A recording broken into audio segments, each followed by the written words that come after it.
Hi, Emma here. I am presenting this week to the best of my ability for Group D, which is me, Bree, Priya, and Adrian.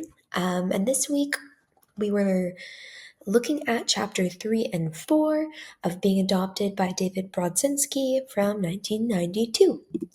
So, chapter 3 looks at middle childhood, ages 6 through 12. And at this stage, the search for self continues.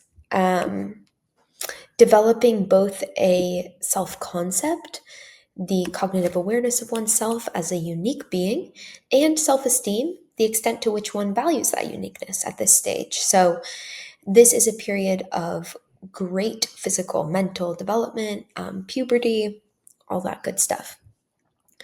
And being adopted can both complicate and uncomplicate the self concept and self esteem at this stage, maybe providing safety and security, um, but also providing more questions about oneself. And we'll go more into that.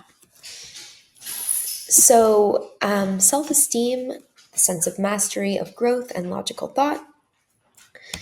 So, self esteem has a lot to do with how one adjusts emotionally.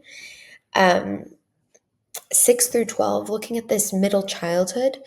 So Brodzinski talks about how we're using Erikson's model of childhood development, but there are limitations to looking at this as one single stage just because there's so many changes that happen. But that's how we're looking at it. So industry versus inferiority is kind of what the child's dealing with at this stage in Erikson's model. Starting to really strive to feel accomplished as a productive member of their community. And, I can do this, mastery of tasks. This can be socially in school through learning new skills. At 6, the child enters Piaget's stage of concrete operations. So, not yet understanding more abstract principles, but kind of developing this logical thought and problem solving that can lead to questions of why, who, when, and how in regards to adoption. Yeah, so adoption can create an uncertainty within oneself, a feeling of being different. So at around 6 to 8, the child begins to develop a mental representation of what they lost and understand these logical implications of adoption. So they may grieve the family they lost, even if they never knew them. This is why adopted children may act out around this age. Of course, as in this whole book, it's been emphasized, different children process and express this grief differently. So some may speak openly about it, mothers may be avoidant, some may become angry and defiant. But yeah, they're kind of developing themselves and wanting to differentiate themselves from their families, kind of, who am I? Biological children may have fantasies at this stage that they were secretly adopted. Bree included here that she had a vague memory of a fantasy from age 7 or younger that her real parents were circus performers. And adopted children have different reactions when they think about this, when they were they abandoned, given away? Were they stolen, thinking they were given up because something was wrong with them? Just all of these questions kind of coming in as they're trying to decide who am I? And this can lead to the pain of being different. A quote here: I want to know all the things which non-adoptees take so infuriatingly for granted. I feel that I have somehow been robbed of something vitally important. So kind of understanding this difference. Adoptees may deny feeling different. They may become angry about it. They may exaggerate it. Envy and jealousy may emerge. Peers may use adoption as an insult. And this can lead to alienation and isolation, poor self-esteem, feelings of shame, emotional paralysis, just all of that around being kind of the developing awareness of being adopted at this time. And with that comes resilience. So how is resilience built in? So resilience, how is resilience built in adoption? Home environments that acknowledge the inherent differences and laws in adoption tend to foster more resilience. And families who reject differences convey the message that adoption must be a secret, and this can lead to feelings of shame. Some children are more resilient due to biological factors. Some special cases, learning disabilities and emotional regulation issues. So, writing here that adoptees are 4 times as likely to have learning disabilities. Emotional outbursts and difficulties with self-regulating can impede learning. And this can be due to both biological and psychological factors. Learning disabilities can be inherited, caused by trauma. Emotional problems can also arise from unresolved grief around first families. Adrian highlighted something here that I like.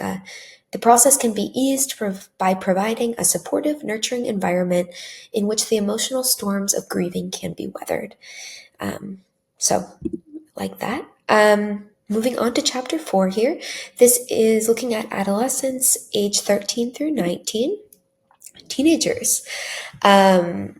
Universal changes of adolescence. So, teens grow at a rate comparable to their growth rate during the first 6 months of life. So, lots of changes, big physical changes, emotional, hormonal. So, this can lead to parental conflict. Agony and confusion leads to lashing out at the people they know best. And a change in physical size can make them question, the superiority or the power role with their parents. Again, changes are highly individualistic.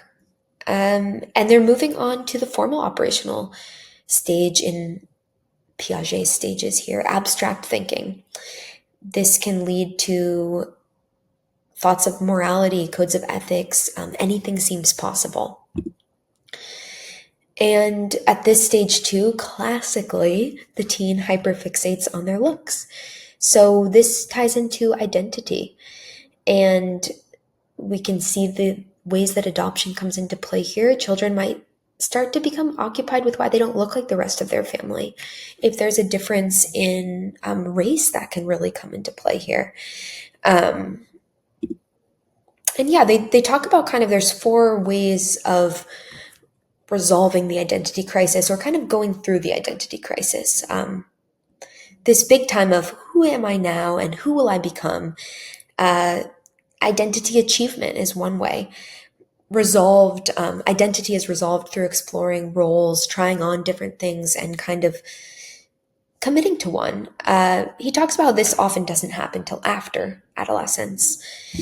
Moratorium is sort of more this holding state where there's no resolution, can't really figure things out, and from moratorium, a child will move on to identity achievement or identity diffusion. Identity diffusion's kind of the individual avoids confronting the crisis or seeking alternatives. They can't choose a moral system, a career. And identity foreclosure, a premature commitment to an identity or set of values when maybe someone hasn't really looked at it for themselves, and that can be, just following the path that they were told to follow, maybe joining the family's business or something like that without really seeing if that's what they want. So an adoptee has the added element here of integrating the aspects of the adoption, what that means in terms of identity. And yeah, the last thing that they talked about in this chapter is that adolescence is also a time where there's an active search for birth parents and wondering about the biological influence and histories on oneself. So those are chapters 3 and 4 of Being Adopted. Thank you so much for listening.